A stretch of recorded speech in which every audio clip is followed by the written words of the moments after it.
Sveiki, mėlyjeji. Yra toks vienas dalykas, prašosi būti išsakomas. Tai kas įtraukia mus į kažkokius santykius, kurie yra toksiški. Populiarus toks žodis. Ir kaip atpažinti, kad tie santykiai bus toksiški. Ir dėja, čia jokio triuko greito nėra, jokio kažkokio būdo, kur mes galim paimti ir patikrinti, nėra. Yra vienintelis kelias, kuris yra ilgas kelias, bet jis yra labai daug kitų papildomų privalumų suteikiantis kelias.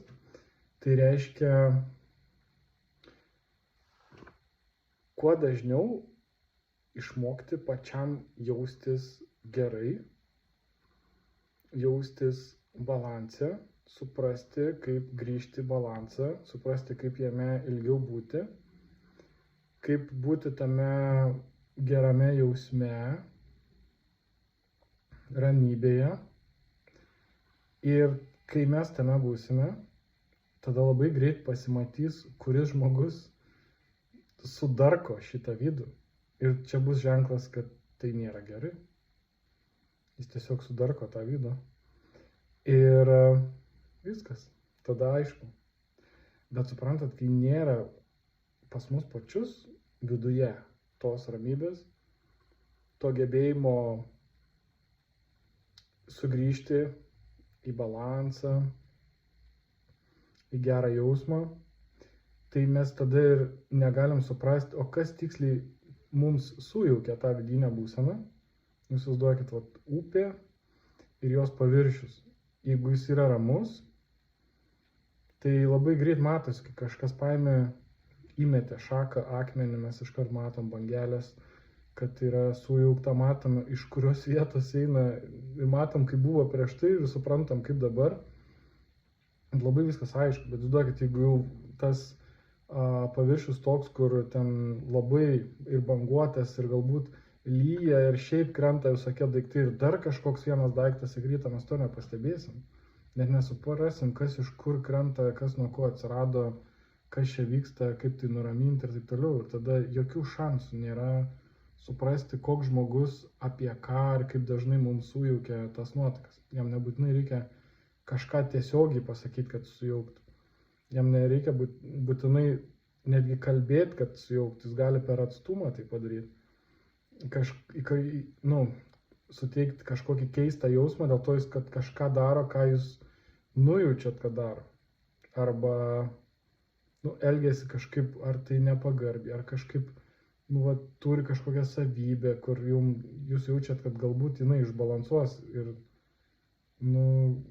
bendravimo pradžioj galim net nesuprasti, kad tai bus, bet jausmas yra, kad kažkas vyksta keisto viduje, čia nebus gerai. Ir mes tą galim pastebėti.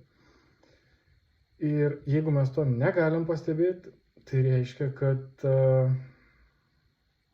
negalim kaltinti aplinkos, kad kažkoks žmogus yra toksiškas. Čia visi toksinai viduj. Nes per juos mes nematom to žmogaus ir jis turi tą patį, ką turi mes. Ir kol mes tai turėsim, mes nematysim, kad kitas žmogus tai atsineša.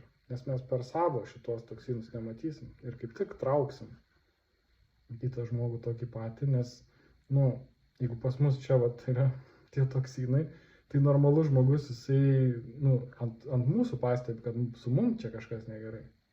Ir jisai nebendrauja. Ir bendrauja tik tai tie, pas ką tas pats kiekis, tas pats sunkumas yra. Nes jie tada nepastebi ir tas su tokiu bendrauja. Tas su tuo, kur nepastebi, bendrauja su tokiu pat, kuris irgi nepastebi tam pačiam lygiu. Ir tiek žinių. Taip, kad mums niekas iš aplinkos nieko negali primesti tada, kai mes jaučiam savo vidų, mes labai aiškiai pajausim. Sakysim, čia jau kažkas ne taip. Tai reikia, savo vidų žiūrėti.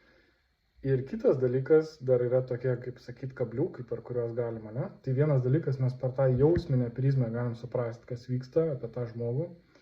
Kitas dalykas toks filosofinis, kur mes galim, nežinot, kaip turi būti iš tikrųjų, turėti kažkokią kaltę vidui, turėti kažkokį neaiškumą, turėti kažkokią iliuziją santykių, nu, vat kažką taip filosofiškai neteisingai, nesijausti užtikrinti tame ir per tai gali mus irgi įviliuoti, ne, kažkas vykti, kažkokia kaltė, kažkokia baimė, nu, vat visokie tokie dar dalykai.